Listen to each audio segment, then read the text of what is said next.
The greatest miracles rarely begin with applause. They begin with someone choosing kindness when no one is watching. Nathan Brooks never imagined that an ordinary Tuesday afternoon would divide his life into two completely different stories. The first would begin with smoke rising over a quiet stretch of countryside just outside a small regional airport. The second would begin only a few days later, when a letter threatening to take away the only home his daughter had ever known arrived in his mailbox. At that moment, however, none of that existed yet. All Nathan could hear was the desperate whine of an engine struggling against the wind. He had just finished inspecting a customer's aging single-engine airplane at the maintenance hangar where he worked, wiping grease from his hands with a faded shop towel while the warm Texas sun stretched long shadows across the runway. Around him, mechanics continued their afternoon routines, tools clinked against metal workbenches, and the familiar scent of aviation fuel drifted through the dry air. Then every sound changed. A sharp roar echoed overhead. Heads turned toward the sky, almost in unison. A small business aircraft descended far lower than it should have, its nose uneven, its engine sputtering with alarming inconsistency. For one endless second, the airplane seemed to hesitate between staying airborne and surrendering to gravity. Then it disappeared behind a line of oak trees beyond the airport fence. Silence lasted only a heartbeat before a distant cloud of dust and gray smoke climbed into the bright afternoon sky. Someone shouted for emergency services. Another employee reached for a radio. Others froze where they stood, stunned by what they had just witnessed. Nathan did not hesitate. He dropped the shop towel onto the concrete floor and sprinted toward his old pickup truck without waiting for instructions. Gravel scattered beneath his tires as he followed the narrow service road leading toward the crash site. His heart pounded harder with every passing second, but his thoughts remained strangely calm. Years spent around aircraft had taught him one lesson above all others. Every moment mattered. When Nathan finally reached the open field, the scene before him was wrapped in drifting smoke and scattered debris resting quietly across the grass. The airplane had come to a stop near a line of trees, its cabin still largely intact despite the rough landing. Nearby, frightened birds circled overhead before disappearing into the afternoon sky. Nathan carefully approached, calling out in a steady voice. "Can anyone hear me?" No answer came at first. Then he heard the faint sound of someone trying to breathe through exhaustion. Moving closer, he discovered a woman still conscious inside the cabin. She looked to be in her late 30s, dressed in elegant travel clothes that now carried the dust of the unexpected landing. Her blonde hair had fallen across her face, but her clear blue eyes remained remarkably focused despite the confusion surrounding her. She looked directly at Nathan, not with fear, but with quiet determination. Nathan spoke gently. "You are going to be all right. I am getting you out of here." She tried to answer, but only managed a faint whisper that disappeared beneath the distant sound of approaching sirens. Without asking who she was, without wondering where she came from, and without expecting anything in return, Nathan carefully lifted the exhausted stranger into his arms and carried her away from the aircraft toward the open field. As the first emergency vehicles appeared over the hill, the woman slowly opened her eyes again and looked at the face of the man who had just changed her life forever, while Nathan had no idea that within a matter of days, the stranger he carried across that quiet field would become the only person standing between his daughter and the loss of everything they called home. 3 weeks before the accident, Nathan Brooks believed that an ordinary life was more than enough if it allowed him to come home before sunset and eat dinner with his daughter. Every weekday began at 5:30 in the morning, long before the neighborhood came alive. The old coffee maker hummed softly while the kitchen filled with the comforting smell of fresh coffee and warm toast. Nathan packed Emma's lunch with careful attention, slipping a handwritten note beside her sandwich that simply said, "Keep smiling. I believe in you." He never missed a note. Emma collected every one inside a small shoebox beneath her bed because she insisted they were better than any treasure. After breakfast, Nathan walked her to the old pickup truck parked in front of their modest white farmhouse on the edge of town. The truck had more than 200,000 miles on the odometer and a faded blue finish worn by years of honest work, but Emma proudly called it the strongest truck in Texas because it had never failed to bring her father home. Nathan laughed every time she said it. He dropped her off at elementary school with the same promise each morning. I will be waiting right here this afternoon." Emma always smiled before running toward the school in trance without ever looking back, because she trusted that promise completely. Nathan then drove to the regional airport maintenance hangar where he had worked for nearly 12 years. The pay barely covered the mortgage, groceries, school supplies, and utility bills, but he never complained. He loved airplanes, respected honest work, and believed every aircraft leaving the hangar safely meant another family would return home together. His co-workers admired him for his patience more than his skill, although he possessed plenty of both. Whenever younger mechanics struggled with difficult repairs, Nathan quietly stepped beside them, explained each problem with calm confidence, and never took credit after the job was finished.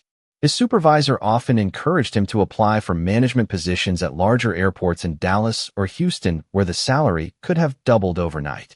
Nathan always answered with the same gentle smile. Emma only gets one childhood. Bigger paychecks usually come with smaller moments at home. Most people shook their heads, unable to understand his priorities. Nathan understood them perfectly.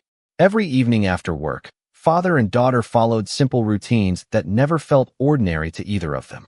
They watered the small vegetable garden behind the house, completed homework together at the kitchen table, and read one chapter from their favorite adventure novel before bedtime. Some nights they sat on the front porch watching airplanes cross the evening sky, and Emma always asked where they might be going. Nathan invented cheerful stories about every blinking light above them. To Emma, every airplane carried hope somewhere.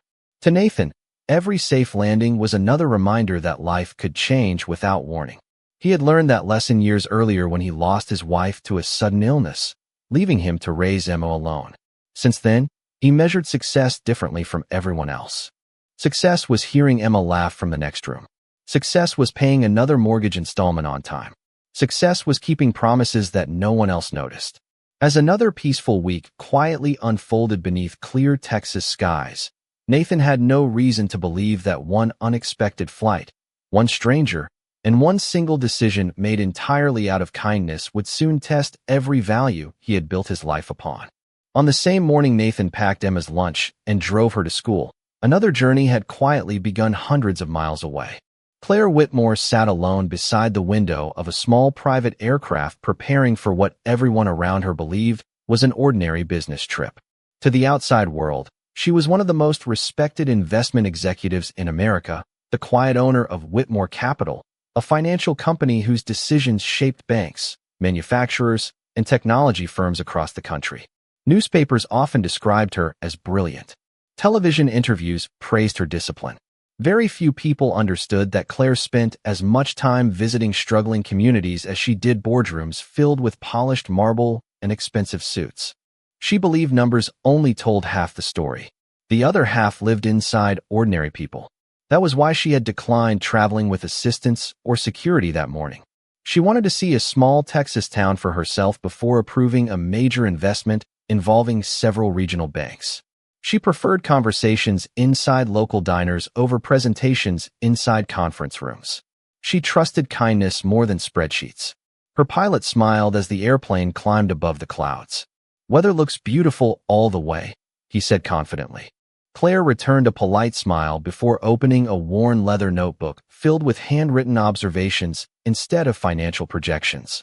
Across several pages, she had written one sentence over and over in different ways. Never invest in a place until you understand the people who call it home. That philosophy had guided every important decision she had ever made. Meanwhile, in another part of Texas, Richard Coleman unlocked the front doors of the local bank where he served as branch manager. His polished shoes echoed across the spotless marble floor as employees greeted him with respectful smiles. Richard admired efficiency, deadlines, and profitable outcomes above everything else. Customer files rested neatly across his desk, each one reduced to balances, payment histories, and foreclosure timelines. Among them sat a thin folder labeled Nathan Brooks. 3 mortgage payments remained overdue after months of unexpected medical expenses following Emma's illness the previous winter. Nathan had never stopped making partial payments, but partial payments did not satisfy corporate policy. Richard glanced at the calendar. Another review meeting was scheduled for the following week. Without hesitation, he placed Nathan's file into a stack marked for final action. To Richard, it was simply another account. To Nathan, it represented every birthday, every bedtime story, and every memory his daughter had ever known inside their small farmhouse. Neither man realized how closely their futures had already begun moving toward each other. High above the countryside, Claire closed her notebook and looked through the airplane window as endless fields stretched beneath clear blue skies. She quietly whispered, "Every town has a story." She could not possibly know that within a few hours her own story would become forever connected to a father she had never met, a little girl she had never seen, and a modest home whose future would soon depend upon a single act of compassion that no financial report could ever predict. The afternoon remained calm until it was not. Nathan had just finished tightening the final inspection panel beneath the wing of a customer aircraft when an unfamiliar vibration echoed across the airport. He looked up instinctively. The small business airplane approaching from the west was flying lower than normal, its descent uneven, its engine producing a strained rhythm that every experienced mechanic recognized immediately. Nearby workers paused in the middle of their conversations. One technician slowly removed his hearing protection and stared toward the horizon. Another reached for a handheld radio. Nathan narrowed his eyes, following the aircraft as it drifted slightly off its intended approach. "Something is wrong," he whispered. The airplane continued forward for another few seconds before disappearing behind a line of oak trees beyond the far end of the runway. Then came a distant thud, followed by a cloud of dust rising above the treetops. The airport fell strangely silent. Nobody needed instructions. Emergency procedures immediately began unfolding around the field. Sirens sounded in the distance as airport personnel contacted local responders. Nathan did not stop to think. He ran toward his old pickup truck, started the engine, and followed the narrow maintenance road leading beyond the airport fence. Gravel scattered beneath his tires while the afternoon wind carried the faint smell of disturbed earth through the open window. His heartbeat quickened, yet his mind remained remarkably steady. Years of working around airplanes had taught him that panic never solved emergencies. Calm did. When Nathan reached the open field, he parked several yards away and hurried forward on foot. The aircraft had come to rest near a small grove of trees after what appeared to be an extremely difficult landing. Dust still drifted gently through the warm air, while tall grass bent beneath the afternoon breeze. Nathan called out with a clear voice, "Is anyone there?" At first, only silence answered him. Then he heard a faint reply coming from inside the cabin. He carefully approached, avoiding loose debris scattered across the ground. Through the open doorway, he saw a woman still conscious, breathing steadily but clearly exhausted. Her elegant beige travel coat was covered with dust, and a few loose strands of blonde hair rested across her face. Despite everything that had happened, her blue eyes remained alert, quietly searching the unfamiliar face now standing before her. Nathan offered a reassuring smile. "You are safe now," he said gently. "I am going to help you." She tried to speak, but only managed a quiet whisper. "Thank you." Nathan carefully supported her as she stepped free of the cabin. Realizing she was too weak to continue walking across the uneven field, he lifted her into his arms with steady confidence and carried her toward a clear area where emergency crews could reach them more easily. She looked up at him in quiet disbelief. "I do not even know your name," she murmured. Nathan smiled without slowing his pace. "That can wait."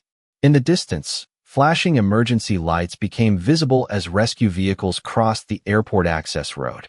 Nathan gently placed her on a blanket brought by first responders, stepping back the moment trained medical professionals arrived.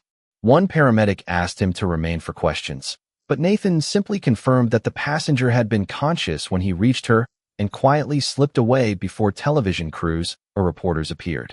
He climbed back into his old pickup truck, brushed the dust from his work shirt, and drove home believing he had only done what any decent person should have done. He never asked who the woman was, and he never imagined that somewhere behind him, as she was carefully being taken toward an ambulance, Claire Whitmore watched his weathered pickup disappear down the country road, silently wondering why the stranger who had saved her life had left without waiting for so much as a thank you. By the time Nathan reached home that evening, the television stations had already begun reporting on the emergency landing. Emma sat cross-legged on the living room rug finishing a colorful drawing when she looked up with a bright smile. "Dad, They said somebody helped people after an airplane accident today. Nathan placed his lunchbox on the kitchen counter and smiled as he loosened his work boots. A lot of people helped, he answered gently. Emma tilted her head with innocent curiosity. Were you there? Nathan nodded once. I happened to be nearby. She hurried across the room and wrapped her small arms around him. I knew you would help. Nathan laughed softly before kissing the top of her head. I only did what I hoped someone would do for us if we ever needed it. Life quietly returned to its familiar rhythm. The next morning he was back inside the maintenance hangar inspecting engines, replacing worn components, and helping younger mechanics solve difficult problems. No reporters arrived. No cameras searched for him. The people at the airport exchanged a few conversations about the remarkable landing before returning to their own responsibilities. Nathan preferred it that way. He never mentioned the woman he had carried across the field, nor did he wonder who she might be. To him, she was simply another person who needed help. 3 days later, as golden afternoon sunlight stretched across the front porch of the farmhouse, Nathan opened the mailbox while Emma chased butterflies across the yard. Among the usual utility bills and grocery coupons rested a certified envelope bearing the logo of Lone Star Regional Bank. His smile faded almost immediately. He already knew what it contained before breaking the seal. Inside was a formal notice informing him that unless the remaining overdue balance was satisfied within 72 hours, foreclosure proceedings would move forward according to the terms of his mortgage agreement. Nathan slowly lowered the letter and looked toward the small white house surrounded by the vegetable garden they had planted together every spring. Every room inside held memories. Emma's height marks still covered the kitchen doorway. Family photographs lined the hallway. The old porch swing where he had read bedtime stories on warm summer evenings gently moved with the breeze. Losing the house would mean far more than losing property. It would mean losing the only place where Emma still felt connected to the mother she barely remembered. Emma skipped happily toward him, holding a handful of tiny yellow wildflowers. Look what I found, she said proudly. Nathan quickly folded the letter and slipped it into his back pocket before forcing a reassuring smile. They are beautiful. She studied his face for a brief moment. Is everything okay? Nathan gently accepted the flowers and nodded. Everything is going to be all right. The words came naturally, but this time they carried a weight he had never felt before. That evening, after Emma had fallen asleep with her favorite book resting beside her pillow, Nathan sat alone at the kitchen table beneath the soft glow of a single overhead light. He reviewed every bill, every payment receipt, and every dollar remaining in his savings account. The numbers refused to change no matter how many times he calculated them. He quietly closed the folder, folded his hands together, and stared through the window at the peaceful farmhouse resting beneath a sky full of stars. Somewhere beyond those same stars, he imagined airplanes carrying strangers safely home. He had saved one life without expecting anything in return. Now, for the first time in years, he wondered whether anyone would appear in time to save the home that meant everything to his little girl. The following morning, Nathan arrived at Lone Star Regional Bank carrying a neatly organized folder containing every payment receipt, every repair invoice from extra weekend jobs, and a handwritten budget showing exactly how he planned to catch up on the remaining mortgage balance if he could simply receive a little more time. The bank lobby was bright, quiet, and polished, with sunlight reflecting across marble floors while customers waited patiently beneath the soft sound of instrumental music. Nathan removed his worn baseball cap before approaching the reception desk. I have an appointment with Mr. Richard Coleman, he said politely. A few minutes later, he was escorted into a spacious office overlooking the town square. Richard Coleman stood beside the window wearing an expensive navy suit, his desk perfectly arranged with stacks of neatly labeled files. He greeted Nathan with professional courtesy, but very little warmth. Please have a seat, Mr. Brooks. Nathan thanked him and quietly placed his folder on the desk. I appreciate you seeing me. Richard folded his hands together. I understand you wish to discuss your mortgage. Nathan nodded. Yes, sir. I know I fell behind after my daughter's medical expenses earlier this year. I am not asking for forgiveness. I am asking for time. I have already picked up additional weekend work at the airport, and if I receive 60 more days, I can bring the account current.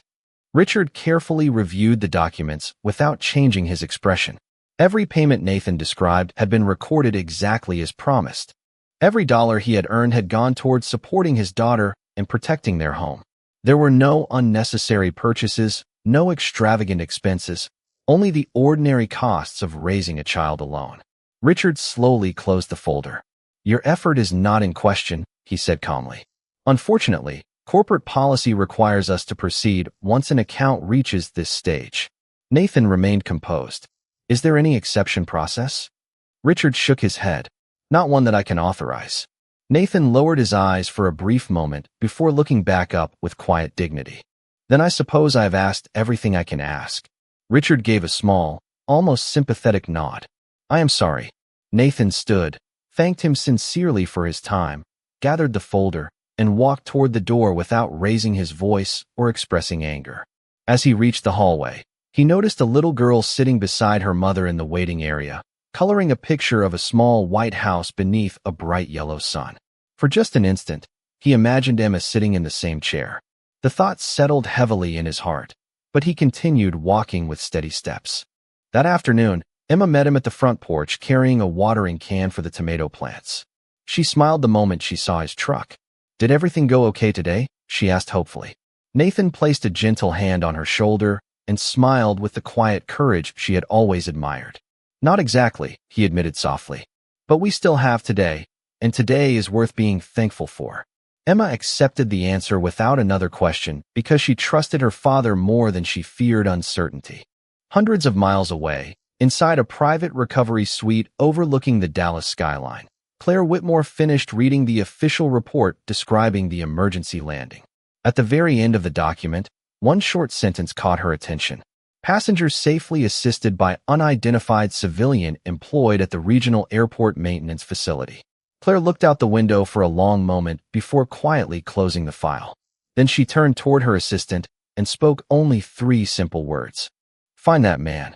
Claire Whitmore had spent her entire career believing that every important decision deserved careful investigation, and the man who had quietly disappeared after carrying her to safety deserved nothing less. By the following afternoon, her assistant placed a slim folder on the table inside her recovery suite. "We found him," she said softly. Claire opened the file expecting to discover someone seeking recognition or financial reward. Instead, she found almost nothing that resembled the dramatic stories often celebrated by the news. Nathan Brooks, age 41. Aircraft maintenance technician. Widowed father. 1 daughter, Emma, 9 years old. No criminal record. No lawsuits. No interviews. No requests for compensation after the emergency landing. Claire turned another page. Volunteer youth baseball coach during the summer. Frequent donor of unused clothing to the local community center. Recognized twice by his employer for helping train new mechanics without additional pay. She continued reading in complete silence. Every page described quiet acts of service that had never appeared on social media or in newspapers.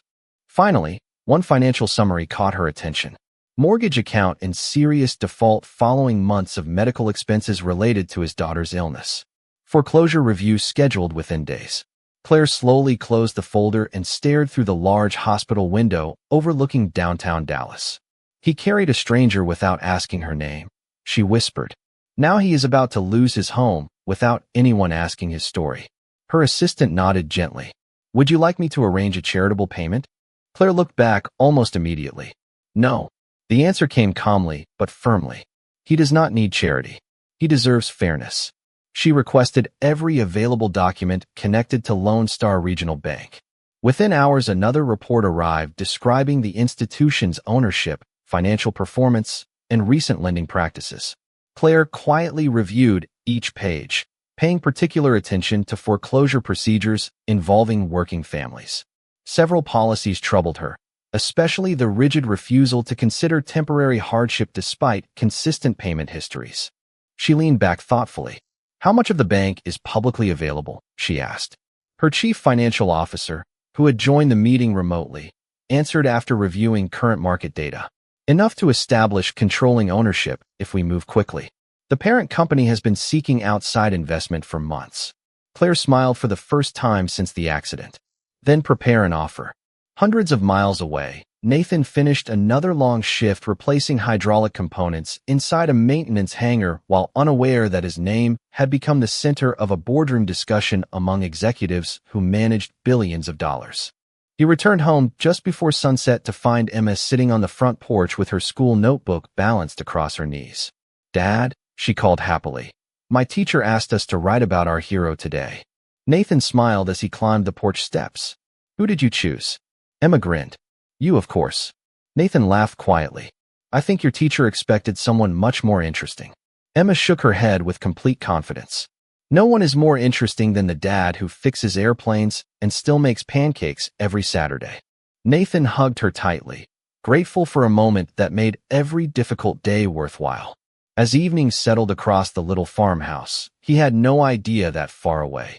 Signatures were already being prepared for a business agreement that would soon change not only the future of a struggling bank, but the future of the family he loved more than anything else. The following Monday morning, while Nathan tightened the final bolt on an aircraft inspection panel, a very different meeting began inside the glass-walled headquarters of Whitmore Capital in downtown Dallas. Sunlight reflected across the polished conference table as senior executives reviewed the proposed acquisition of Lone Star Regional Bank. Charts, financial reports, and market analyses covered the large display screens, each one explaining why the institution represented only a modest investment opportunity. Claire Whitmore listened quietly without interrupting. When every presentation had finished, the room fell silent. One executive adjusted his glasses before speaking. "Financially, the purchase makes sense if we restructure several underperforming branches." Another suggested reducing community lending programs to improve quarterly returns. Claire folded her hands together and calmly asked a different question. "How many families currently have mortgages with this bank?" The room paused. An analyst quickly answered, "Approximately 32,000.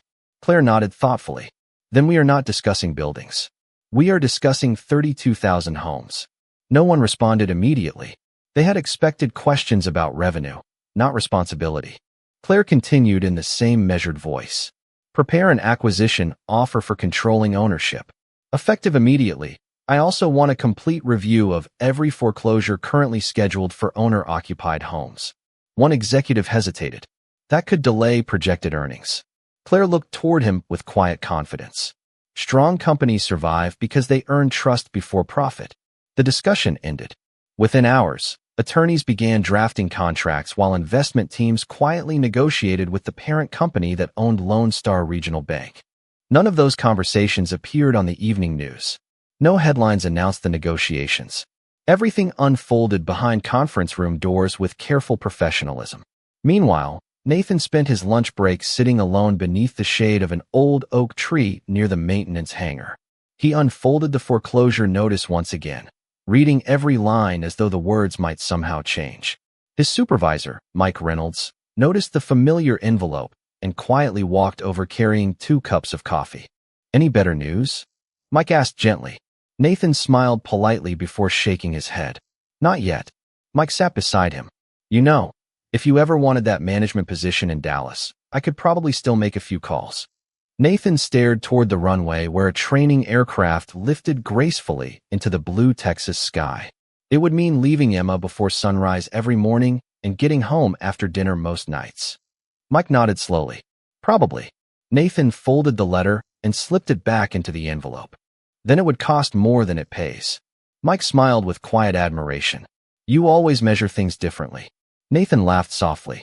"Maybe, but she is only 9 years old once." That evening, Emma spread crayons across the kitchen table while working on another school project. She carefully drew their farmhouse surrounded by flowers, a vegetable garden, and the old pickup truck parked beside the porch. Above the roof, she colored a bright blue sky, filled with tiny airplanes. "This is my favorite place," she said proudly. Nathan looked at the picture for several silent seconds before smiling warmly. "Mine too." As father and daughter shared another simple dinner together, neither of them noticed the email arriving inside Richard Coleman's office just before closing time. The subject line contained only 6 ordinary words. "Ownership transition meeting. Attendance required tomorrow morning." Richard frowned with mild curiosity before opening the message. completely unaware that decisions made hundreds of miles away had already begun changing the future of the very bank that now held Nathan Brooks's home in its hands. Tuesday morning arrived beneath a cloudless Texas sky, carrying the quiet certainty that Nathan had only one final appointment left before the foreclosure process became irreversible. He parked his old pickup in the familiar space outside Lone Star Regional Bank and sat for a moment with both hands resting on the steering wheel. Inside the passenger seat lay Emma's latest drawing of their farmhouse beneath a bright blue sky. Before stepping out, he carefully folded the picture and placed it inside his worn leather folder beside every mortgage receipt he had saved over the years. He was not walking into the bank expecting a miracle. He simply believed that every promise deserved one last attempt. Inside the lobby, Richard Coleman greeted him with the same measured professionalism as before. "Good morning, Mr. Brooks." Nathan returned the greeting with a respectful nod. "Good morning." Richard motioned toward his office. "Please come in." The office looked exactly as it had only days earlier. The polished desk remained perfectly organized. Financial reports rested neatly in stacked folders. Sunlight streamed through the tall windows overlooking the quiet town square. Richard opened Nathan's file and spoke with practiced composure. "I appreciate that you came in today. Unfortunately, the foreclosure documents are now ready for signature. Once they are processed, the property will move into the next legal phase." Nathan listened without interrupting. He slowly removed Emma's drawing from his folder and placed it gently on the desk beside the official paperwork. Richard looked down at the colorful picture of the little white farmhouse, the vegetable garden, the old pickup truck, and a smiling father standing beside his daughter beneath several small airplanes flying across the sky. In the corner, Emma had written in careful handwriting, "Home is where my dad is." Richard stared at the drawing for several quiet seconds before looking back at Nathan. "She drew this?" Nathan smiled softly. "Last night." Richard closed his eyes briefly before opening the foreclosure file once again. "I truly am sorry," he said. Nathan nodded with calm acceptance. "I know you are doing your job." Just as Richard reached for his pen, a firm but courteous knock echoed through the office door. His assistant stepped inside, looking unusually nervous. "Mr. Coleman, everyone has been asked to report to the executive conference room immediately." Richard frowned. "Can it wait?" She shook her head. "No, sir. The new ownership team has already arrived." Richard looked confused. "New ownership?" "The acquisition was finalized early this morning." The room fell silent. Nathan quietly gathered Emma's drawing, assuming the meeting had nothing to do with him. Richard stood slowly, clearly unsettled by news he had never expected to hear. "Mr. Brooks," he said, "would you mind waiting a few minutes? I will return as soon as this meeting concludes." Nathan offered a polite smile. "Of course." Alone in the office, he walked toward the large window overlooking the town below, unaware that history was quietly changing just a few doors away. In the executive conference room, senior managers stood as Claire Whitmore entered accompanied by members of her leadership team. She thanked everyone for welcoming her before taking her seat at the head of the table. Her first request surprised every executive present. "Before we discuss profits, expansion, or future strategy," she said calmly, "I would like the complete file for one customer. His name is Nathan Brooks." At that very moment, only a few yards away, Nathan stood quietly holding his daughter's drawing, never imagining that the stranger he had carried across an open field was about to walk back into his life. Richard Coleman entered the executive conference room with quiet uncertainty, joining dozens of managers who were already seated around the polished table. Conversations stopped the moment Claire Whitmore stood to welcome everyone. Richard recognized her immediately from business magazines and financial news interviews, yet seeing her in person felt entirely different. She carried herself without arrogance, greeting every employee with calm professionalism before taking her place at the head of the table. "Good morning," she began with a warm smile. As of 8 o'clock this morning, Whitmore Capital officially became the majority owner of Lone Star Regional Bank. "I am grateful for the work each of you has done to build relationships within your communities, and I look forward to building something even stronger together." The room responded with polite applause. Claire waited until the sound faded before continuing. "Before we discuss future investments, I would like to review one customer file." Several executives exchanged puzzled glances. Quarterly earnings usually came first. Expansion plans usually came second. Individual customers almost never became the opening topic of a corporate meeting. Claire looked toward the senior operations officer. Please bring me the complete mortgage file for Nathan Brooks. Richard felt his heart skip slightly. He had left Nathan waiting only minutes earlier. The operations officer quickly located the digital record and displayed it on the large presentation screen. Payment history, medical hardship notes, partial payments made faithfully every month, employment verification, a recommendation for foreclosure under existing policy. Claire quietly read every page without interruption. When she finally looked up, the room remained completely silent. Who handled this account? Richard slowly raised his hand. I did. Claire nodded respectfully. Please tell me about Mr. Brooks. Richard answered honestly. He has always been respectful. He never denied responsibility. He simply asked for additional time after unexpected medical expenses involving his daughter. Claire asked another question. Did he stop paying because he was irresponsible? Richard immediately shook his head. No. He paid what he could every month. Did he cooperate throughout the process? Yes. Did he threaten anyone? Never. Claire folded her hands together. Then the file describes a hard-working father facing temporary hardship, not someone trying to avoid his obligations. No one spoke. Claire continued in the same calm voice. 3 days ago, that same man carried me to safety after an emergency landing. He did not ask my name. He did not ask for money. He simply helped another human being because he believed it was the right thing to do. A wave of stunned silence spread across the conference room. Richard slowly lowered his eyes as the connection finally became clear. Claire smiled gently, not with triumph, but with gratitude. I did not purchase this bank simply because one good man needed help. I purchased it because every community deserves a financial institution capable of recognizing the difference between unwillingness and temporary hardship. She looked toward Richard with quiet kindness. Mr. Coleman, I do not believe you acted with bad intentions. I believe you followed existing policy exactly as it was written. Today, however, we begin writing better policies. Richard nodded slowly, humbled rather than humiliated. I understand. Claire stood from her chair. Please invite Mr. Brooks into this room. A few moments later, Nathan entered carrying his worn leather folder, expecting another difficult conversation. The moment he saw Claire standing beside the conference table, he paused in complete surprise. Claire smiled warmly as recognition filled both of their eyes. We finally have the chance to introduce ourselves, she said softly. My name is Claire Whitmore, and I have been looking for you ever since the day you chose to carry a stranger instead of walking away. For several quiet seconds, neither Nathan nor Claire spoke. The conference room seemed to disappear around them as memories from the open field returned with surprising clarity. Nathan was the first to smile. I am glad to see you recovered, he said sincerely. Claire stepped forward and extended her hand, but after a brief hesitation, she simply thanked him with both hands wrapped warmly around his. You gave me something far more valuable than a safe landing, she said softly. You gave me another chance to come home. Nathan lowered his eyes modestly. Anyone would have done the same. Several people around the table exchanged silent glances because they knew that statement was not entirely true. Claire smiled gently. I have spent days trying to find the man who said that. A faint laugh spread through the room before quiet returned. Claire motioned toward the chair beside her. Please sit down, Nathan.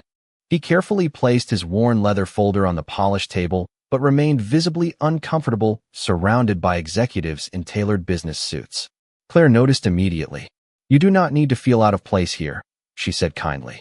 This meeting is about people, not positions. Nathan nodded appreciatively and took a seat. Claire opened his mortgage file once again. I reviewed every payment you made. Nathan answered honestly. I tried to pay something every month, even when it was not enough. Claire looked directly at him. Why? Nathan appeared slightly surprised by the question. Because a promise does not disappear simply because life becomes difficult. Silence settled over the room once again. Claire slowly closed the file. Do you know why I refused to simply pay your mortgage for you? Nathan shook his head. Because I did not want gratitude to replace dignity, she replied. You earned respect long before we met. I wanted the process to respect that as well. She turned toward the executive team. Nathan Brooks did not ask for special treatment. He asked for time, presented honest records, continued making partial payments, and accepted responsibility every step of the way. Our policies should recognize that kind of character. Richard Coleman quietly spoke for the first time since Nathan entered the room. She is right. Every eye turned toward him. Richard stood slowly and faced Nathan. I owe you an apology. I focused entirely on regulations and forgot to see the person sitting across my desk.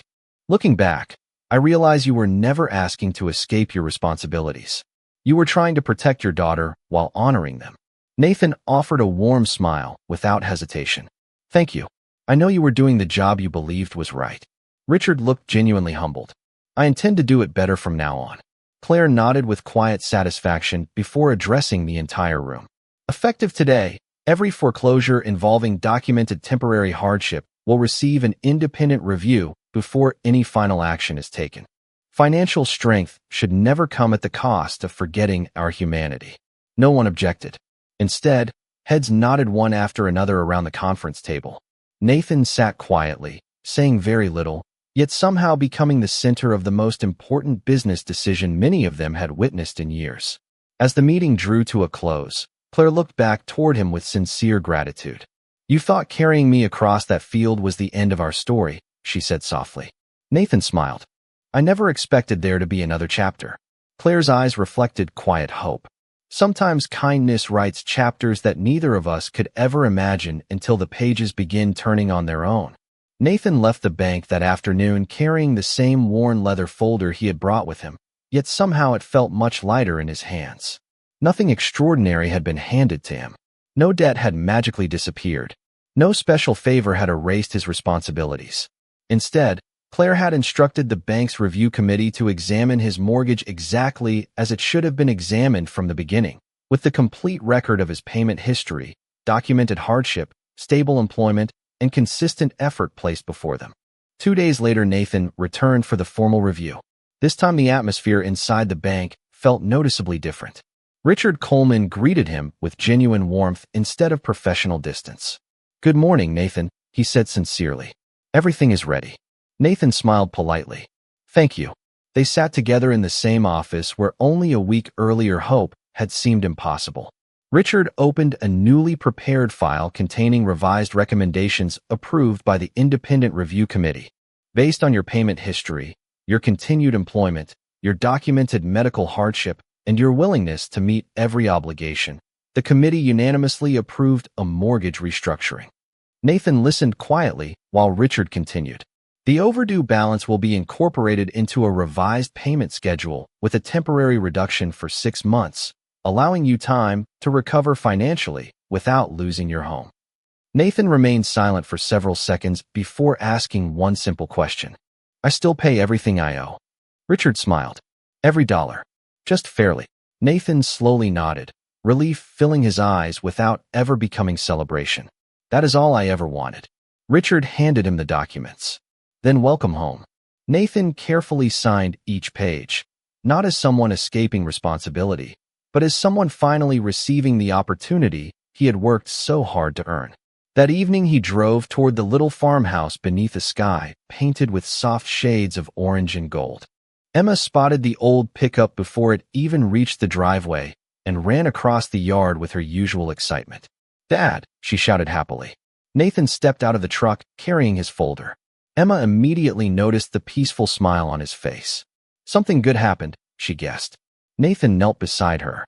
We get to stay. Emma stared at him for one wonderful heartbeat before throwing her arms tightly around his neck. Really? She whispered. Nathan hugged her just as tightly. Really? She laughed with pure joy before racing toward the front porch. Mr. Sunflower gets to stay too, she announced proudly, pointing toward the small sunflower she had planted beside the vegetable garden earlier that spring. Nathan smiled through grateful eyes. To Emma, saving the house also meant saving the flowers, the porch swing, the kitchen doorway marked with her height every birthday, and every bedtime memory they had built together. A few days later, Claire quietly visited the farmhouse without reporters, photographers, or business executives. She arrived carrying only a small basket of fresh apples from a nearby orchard. Emma welcomed her with the cheerful honesty only children possess. Dad says you are the lady from the airplane. Claire smiled warmly. Your father was very kind to me. Emma looked proudly toward Nathan. He is kind to everybody. Claire glanced at Nathan, who simply shrugged with his familiar modest smile. In that quiet moment, standing beside the modest white farmhouse surrounded by a garden built with patient hands, Claire realized that the strongest foundations are never poured from concrete alone.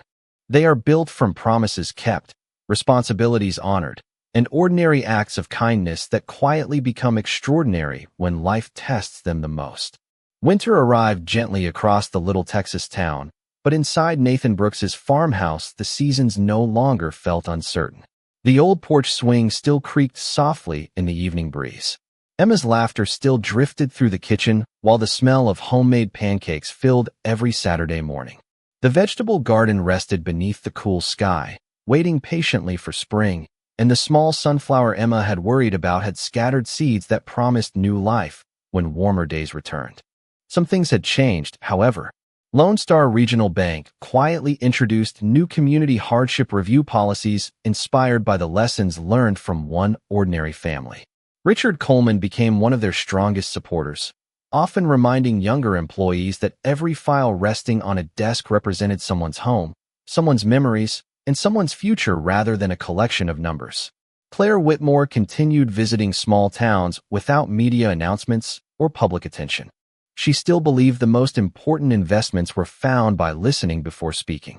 Whenever people praised her business decisions, she quietly remembered a dusty field outside a small airport where a stranger had lifted her to safety without asking her name. She understood now that kindness carried a value no balance sheet could ever measure. One crisp Saturday afternoon, Claire stopped by Nathan's farmhouse once again, this time bringing a small apple tree wrapped carefully in burlap. Emma's eyes brightened with excitement. "Can we plant it today?" she asked. Claire smiled. "I think it belongs here." Together they walked to the front yard, where Nathan dug a small hole beneath the clear blue sky. Emma carefully lowered the young tree into the earth while Claire steadied the trunk and Nathan gently covered the roots with fresh soil. When they finished, Emma stepped back proudly and looked up at the adults beside her. "It will grow with us," she said. Nathan smiled warmly. "Yes, sweetheart. It will." Claire quietly brushed a little soil from her hands before turning toward Nathan. "Do you remember what you told me after the airplane came down?" Nathan thought for a moment before shaking his head. "Not really." Claire smiled gently. "You said introductions could wait." Nathan laughed softly. "I suppose they did." She looked toward the little apple tree swaying gently in the afternoon breeze. "That day you carried someone you did not know because you believed helping another person was simply the right thing to do. You probably thought the moment would end there." Nathan rested one hand on Emma's shoulder. "Kindness is not something you keep score of." Claire nodded. "Exactly. That is why it changed my life." Emma slipped her small hand into her father's and looked up with quiet curiosity. "Dad, why do nice things happen after people are kind?" Nathan smiled, gazing across the peaceful yard that had nearly been taken away from them. "Not every kind act brings a reward," he answered gently. "But every kind act makes the world a better place for someone. Sometimes that person is standing right beside you. Sometimes you never find out. Either way, kindness is never wasted." The afternoon grew wonderfully quiet. A light breeze carried the distant sound of an airplane crossing the endless Texas sky, and all three of them paused for a moment to watch it disappear beyond the horizon. No applause followed. No headlines appeared. Only the peaceful silence that comes when gratitude finally finds its home. In the end, Nathan did not become extraordinary because someone powerful remembered his name. He became extraordinary because he chose compassion when no one was watching, protected his dignity when life became difficult, and kept every promise that mattered most. Sometimes the greatest miracles are not found in dramatic rescues, unexpected fortunes, or remarkable business deals. Sometimes the greatest miracle is discovering that one quiet act of kindness can travel farther than any airplane and return home, carrying hope for everyone it touches.